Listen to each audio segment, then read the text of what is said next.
he's not coming out, and he's going to be deported. His client is accused of plotting to blow up buildings in Toronto's busy financial district. Lawyer Anser Farooq is the one responsible for defending him, but even he admits it's an exercise in futility. I haven't told him this, but I'm not very optimistic. It's not going to happen. He's not coming out. He's going back to wherever the government wants to send him. Here's the thing. 33-year-old Jahanzeb Malik hasn't been criminally charged with any terrorism-related offenses. Instead of going through a criminal court proceeding, the government has detained him, and the landed immigrant is now facing deportation to Pakistan. In the face of it, it doesn't make any sense to me. If this person is actually guilty of criminal acts of being involved in terrorism, why aren't we prosecuting him here instead of giving a free ticket to go and join the terrorists abroad?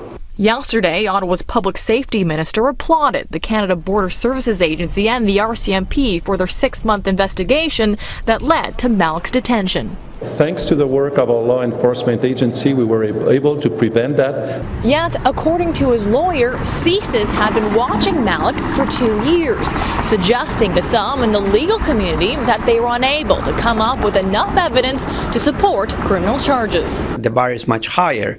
They have to prove the case beyond reasonable doubt in cases of criminal charges. On the other hand, lawyer Sergio Carras says by going through the Immigration Act, all border services would have to prove if Malik is a risk to the public. Because they haven't got the mandate. Leading some to argue cases like these remove the need for a souped-up tough-on-terror bill like C-51. The people that really are not in support of C-51 would say the system currently works. We have the Immigration Refugee Act. It can be used in appropriate cases. Meanwhile, Malik's lawyer is now calling for charges to be laid, saying it's the only way to remove the shroud of secrecy around this case. The policy reason for why they've charged him is being made by people behind closed doors, and we'll never know why. Malik is being held in a Lindsay detention center. His lawyer says there will be another hearing Monday to review his detention and seek disclosure, but just like his client's prospects of staying in this country, he's not incredibly hopeful anything